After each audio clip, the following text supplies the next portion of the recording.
안녕하십니까? 오늘도 말씀으로 승리하는 저와 여러분 되시길 소망합니다.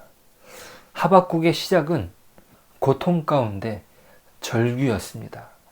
어찌하여 하나님께서는 침묵하십니까? 라는 외침은 우리의 마음을 속 시원하게 해주는 것이기도 했습니다. 고통이 없는 사람이 누가 있겠습니까? 그런데 많은 경우 하나님께 불만의 목소리를 내는 것은 금기시 됩니다. 남편 선교사님을 선교지에서 잃은 어느 사모님은 장례식에서 펑펑 우는데 사람들은 믿는 사람이 왜 슬퍼하냐고 타박을 했다지요. 하지만 하박국은 달랐습니다. 그는 선지자임에도 도리어 하나님께 탄식의 목소리를 냅니다. 하나님의 말씀을 전할 선지자가 오히려 하나님께 백성의 현실을 그대로 아릅니다. 우리가 슬퍼할 때 슬퍼하는 것은 우리의 믿음의 현실을, 우리의 믿음을 포기하는 것이 아니었습니다. 우리가 믿는 현실 속에서 슬퍼할 수 있습니다. 우리가 하나님을 신뢰하는 가운데에서 탄식할 수 있다는 말입니다. 슬퍼할 때 슬퍼하십시오. 아파할 때 아파하십시오. 그것이 우리의 믿음입니다. 하나님 안에서 아파하고 하나님 안에서 고통받는 것은 우리를 하나님 안에서 또한 성숙시켜 주시는 것이기도 합니다. 인생의 고통은 불합리한 가운데 일어납니다. 인생의 고통은 우리에게 탄식을 불러일으킵니다. 고난이 없는 인생이 없습니다. 하지만 고난이 인생을 좌우할 만큼 강력하더라도 고난이 삶의 전부는 아닙니다. 고난이라는 잣대 없이 인생을 볼 수 없지만 고난이 유일한 척도가 될 수 없습니다. 인생에는 고난이 넘쳐나지만 고난만 있는 것이 아니라는 말입니다. 인생의 날씨에는 장마와 가뭄만 있는 것이 아닙니다. 화창한 날도 있습니다. 그 모든 것이 어우러져 인생을 만들어 갑니다. 고난은 우리 인생과 신앙의 주변에 해당됩니다. 무엇이 우리 인생의 중심을 차지하는 것일까요? 그것은 믿음입니다. 오늘 하나님께서 하박국에게 주시는 묵시는 무엇입니까? 4절입니다. 보라, 그의 마음은 교만하며 그 속에서 정직하지 못하나 의인은 그의 믿음으로 말미암아 살리라. 이것이 얼마나 중요한지 이 묵시를 기록하여 판에 새기고 달려가면서도 읽을 수 있게 하라고 하십니다. 이것은 아무리 바쁘게 뛰어다니는 사람이라도 볼 수 있도록 큼지막하게 쓰라는 것입니다. 또한 이 말씀을 읽는 자는 일어나 달려가도록 하게 만들라는 뜻이기도 합니다. 하나님의 침묵 속에서 절규의 탄식을 외치던 하박국에게 주신 메시지입니다.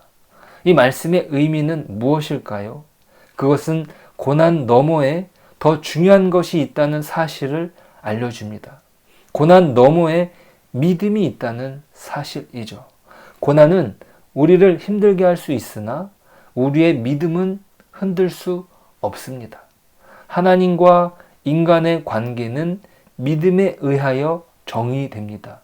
고난이 아닙니다. 고난 속에 하나님의 침묵은 신자의 믿음을 성숙시킵니다. 예수님의 십자가는 단순히 고난의 절정으로서의 죽음으로 끝이 아니라 부활이 그 결론인 것처럼 말이죠. 십자가는 반드시 죽음과 함께 부활을 이야기해야 합니다. 마찬가지로 고난의 이야기는 믿음을 요구하고 믿음을 전제로 하여 믿음에 도달하게 만듭니다. 믿음이 없이는 하나님을 기쁘시게 하지 못한다고 히브리서는 기록합니다. 믿음이 없이는 고난을 이해할 수도 이겨낼 수도 없는 것이죠. 믿음이 아니라면 말입니다. 하박국서의 전체 내용을 요약해주는 구절이 오늘 본문의 2장 4절입니다. 아니, 이 구절은 구약 전체를 아우른다 해도 과언이 아닙니다. 고난을 말한다면 욥을 빼놓을 수 없습니다. 이 고난에서 시작된 욥기는 그에게 이렇게 묻습니다. 고난 받을 때에도 하나님을 믿겠는가? 설사 그 하나님이 내게 고난을 허락하시더라도 그분을 신뢰할 수 있는가? 아무런 까닭 없이 하나님이 하나님이시라는 이유만으로 신앙할 수 있는지 욥기는 지벼에게 물었던 것입니다. 그러므로 욥기의 주제는 믿음입니다. 고난이 아닙니다. 욥은 하나님에 대한 믿음 때문에 고난받았지만 또한 그 믿음 때문에 고난을 이겨냅니다. 믿음이 없어도 고난은 있지만 믿음이 아니라면 고난은 극복할 수 없는 것이죠. 이것은 구약에서 그치지 않습니다. 하박국의 구절을 바울은 율법의 공로와 의를 대조할 때 인용합니다. 로마서 1장 17절은 이렇게 기록합니다. 복음에는 하나님의 의가 나타나서 믿음으로 믿음에 이르게 하나니 기록된 바 오직 의인은 믿음으로 말미암아 살리라 함과 같으니라. 바울이 말하는 믿음은 자기 의가 아닌 하나님의 의로 사는 것이 믿음입니다. 고난이란 자기의 노력, 인간의 내적 자원을 바닥나게 하는 인생의 한계입니다. 자기가 어찌할 수 없는 상황 속에 고난을 말할 수 있는 것이죠. 하박국이 사용한 믿음도 마찬가지입니다. 어떠한 상황에도 변치 않는 견고한 신실함을 말합니다. 신실함은 축복과 형통의 때만이 아니라 그동안 믿었던 하나님과 너무나 다른 하나님을 만날 때에도 한결같이 믿음으로 매달립니다. 또한 히브리서에서도 하박국의 말씀을 인용합니다. 히브리서 10장 38절 나의 의인은 믿음으로 말미암아 살리라. 또한 뒤로 물러가면 내 마음이 그를 기뻐하지 아니하리라 하셨느니라. 히브리서에서 말하는 믿음은 인내를 요구합니다. 하박국의 말씀을 인용하기 이전에 히브리서는 이렇게 기록합니다. 38절 전에 36절에서요. 너희에게 인내가 필요함은 너희가 하나님의 뜻을 행한 후에 약속하신 것을 받기 위함이라. 그리고 믿음에 대해서 이야기를 한다는 것이에요. 하박국이 말하는 이 신실한 믿음에는 바로 인내가 필요하다는 것을 히브리서는 말해주고 있습니다. 우리에게 왜 인내를 요구하시는 줄 아십니까? 고난은 반드시 지나가기 때문입니다. 이 인내와 고난의 연결이 바로 여기에 있습니다. 하나님의 의는 반드시 승리합니다. 오늘 본문에서 등장하는 바벨론을 향한 화 있을진저라는 경고는 하나님께서 그들을 가만히 두지 않으시겠다는 것입니다. 이것은 20절까지 5번이나 등장합니다. 하나님의 경고는 심판으로 드러납니다. 그것이 하나님의 계획이죠. 바벨론의 잔인한 죄악은 반드시 심판을 받습니다. 그러기에 우리는 그것을 믿고 신뢰하며 우리의 현실 속에서 인내하는 것입니다. 진정한 심판의 기준은 오직 여호와 하나님이시죠. 악인의 형통과 의인의 고난, 그리고 악인의 종말과 의인의 승리 사이에서 하나님의 정한 때를 기다리고 약속을 신뢰하며 그날이 오기까지 신실하게 인내합니다. 그 믿음이 승리합니다. 고난 가운데 믿음 말이죠. 요한일서 5장 4절은 이렇게 기록합니다. 무릇 하나님께로부터 난 자마다 세상을 이기느니라.